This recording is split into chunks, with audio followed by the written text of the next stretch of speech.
మరిది బావ బతుకు కోరతాడంటారు. రాజకీయాల్లో మాత్రం ఆ సూత్రం వర్తించదని మాజీ మంత్రి బాలినేని వైసీపీ ఎంపీ వైవి సుబ్బారెడ్డి నిరూపిస్తున్నారు. వైసీపీ అధ్యక్షుడు జగన్ కి బాబాయ్ అయిన వైవికి బాలినేని శ్రీనివాస్ రెడ్డి బావమరిది అవుతారు. అయితే వారిద్దరూ కూడా ఇప్పుడు వేరు పార్టీస్ లో ఉన్నారు. వైసీపీలో బాలినేనిని వైవి చాలా ఇబ్బంది పెట్టారన్న ప్రచారం ఉంది. ఇప్పుడు జనసేనలో చేరాక కూడా వైవి విమర్శలు గుప్పిస్తున్నారు. దాంతో ఓర్పు నశించిన బాలినేని తన జోలికి వస్తే నీ బండారం బయట పెడతానని వైవికి వార్నింగ్ ఇచ్చారంట. అసలు ఇంతకీ బాలినేని బయట పెడతానన్న ఆ బండారం ఏంటి? Watch it.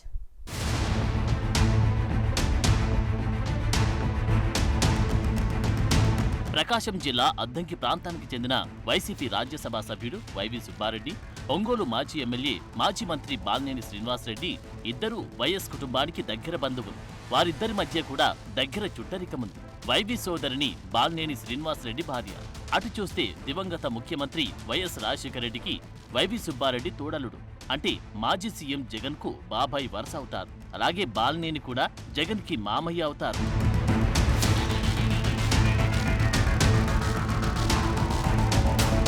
చాలా కాలంగా బావబామర్దులైన వైవి బాలినేనిల మధ్య పచ్చగడ్డి వేస్తే బగ్గుమంటుందట.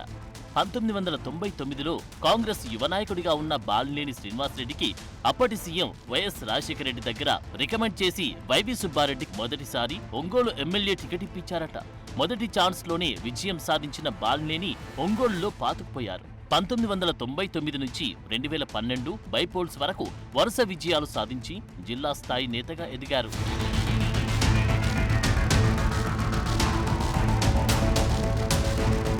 బాలినేని 2009లో గెలిచినప్పుడు ఆయనకు మంత్రి పదవి దక్కింది. అది కూడా వైఎస్ కు వైవి రికమెండ్ చేయడం వల్లే దక్కిందంటారు. వైఎస్ అకాల మరణంతో మారిన రాజకీయ పరిణామాలతో జగన్ కాంగ్రెస్ నుంచి బయటకొచ్చి వైసీపీని స్థాపించారు. అప్పటికి మంత్రిగా ఉన్న బాలినేని అది కొత్త పార్టీ అని కూడా ఆలోచించకుండా మంత్రి పదవికి కాంగ్రెస్ కు రాజీనామా చేసి జగన్ వెంట నడిచారు. అప్పటికే ఒంగోలు నుంచి 3 సార్లు గెలుపొంది జిల్లాపై పట్టు సాధించిన బాలినేని తనకు రాజకీయాల కన్నా బంధుత్వమే ముఖ్యమని వ్యాఖ్యానించి మరీ వైసీపీలో చేరి 2012 బైపోల్స్ లో వైసీపీ ఎమ్మెల్యేగా 4సారి విజయం సాధించారు.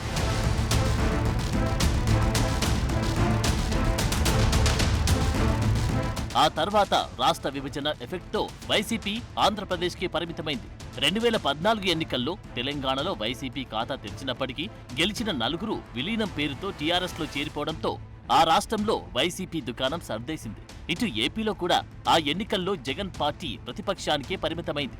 అప్పటి వరకు హైదరాబాద్లోనే ఉంటూ వైఎస్ కి రాజకీయ సహాయకుడిగా ఉన్న వైవి సుబ్బారెడ్డి జగన్ పక్కన చేరి ప్రత్యక్ష రాజకీయాల్లో ఎంట్రీ ఇచ్చారు.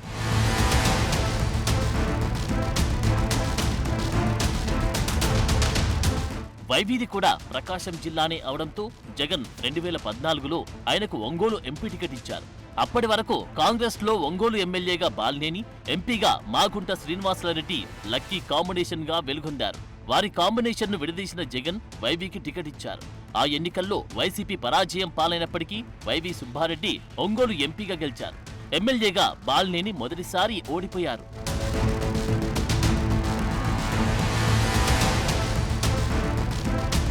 అప్పటి వరకు జిల్లాలో తిరుగులేని నేతగా ఉన్న బాలినేని శ్రీనివాసరెడ్డి అసలే ఓటమి బాధలో ఉంటే ఎంపీగా గెలిచినప్పటి నుంచి వైవి ఆయనకు తలనొప్పిగా తయారయ్యారంట. జిల్లాపై పట్టు కోసం వైవి సుబ్బారెడ్డి ప్రయత్నాలు మొదలుపెట్టడం బాలినేనికి మింగుడు పడడం లేదంట. ఆ క్రమంలో బావా బామ్మర్దులు ఒకరిపై ఒకరు జగన్కు ఫిర్యాదులు చేసుకుంటూ పంచాయతీలు పెట్టేవారంట. 2019 ఎన్నికల్లో వైవి సుబ్బారెడ్డిని జిల్లాకి దూరంగా ఉంచాలని బాలినేని శ్రీనివాసరెడ్డి సూచించడంతో జగన్ ఆయనకు టికెట్ ఇవ్వకుండా ఉభయ గోదావరి జిల్లాల పార్టీ ఇన్ఛార్జిగా పంపారంట.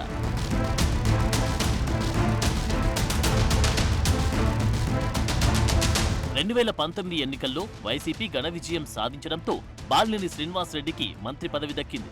అయితే అది 3 నాళ్ల ముచ్చటగా మారి 3 ఏళ్ల తర్వాత జగన్ ఆయన్ని కేబినెట్ నుంచి తప్పించారు. దానికి కారణం వైభీనే అని బాలినేని సన్నిహితుల దగ్గర అక్కసు వెళ్లగక్కేవారంట. అప్పటినుంచి బాలినేని శ్రీనివాసరెడ్డి మీడియా ముందుకొచ్చి జగన్ వైభీలపై అసంతృప్తి వ్యక్తం చేస్తూ వచ్చారు. పార్టీ నిర్ణయాలపై అలకపాన్పు ఎక్కడ మొదలుపెట్టారు.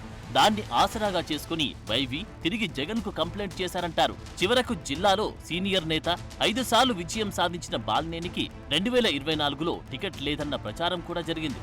జిల్లా రాజకీయాల్లో బాలినేనికి పట్టు లేకుండా చేసేందుకు వైవి సుబ్బారెడ్డి పావులు కదపడంతో అప్పటి వరకు జిల్లా వైసీపీకి పెద్ద దిక్కుగా ఉన్న బాలినేని ప్రమేయం లేకుండానే జగన్ ఎమ్మెల్యే అభ్యర్థులను ప్రకటించారు.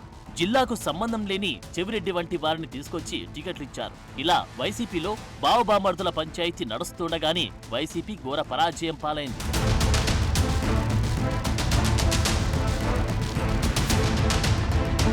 ఒంగోలులో ఓడిపోయిన బాలినేని తనకు విలువలేని చోట తనకు గౌరవం ఇవ్వని పార్టీలో ఉండనంటూ వైసీపీకి గుడ్ బై చెప్పి జనసేనలో చేరిపోయారు. దాంతో వైవి సుబ్బారెడ్డి తన బామ్మర్దిపై విమర్శలు గుప్పిస్తున్నారు.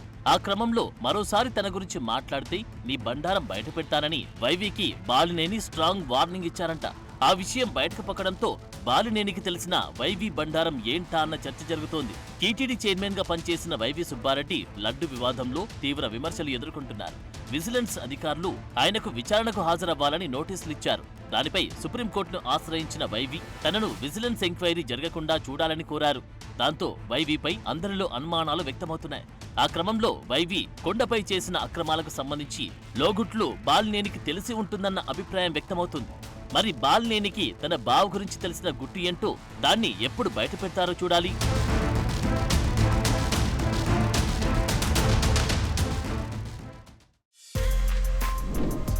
For more videos like this, subscribe Big TV channel.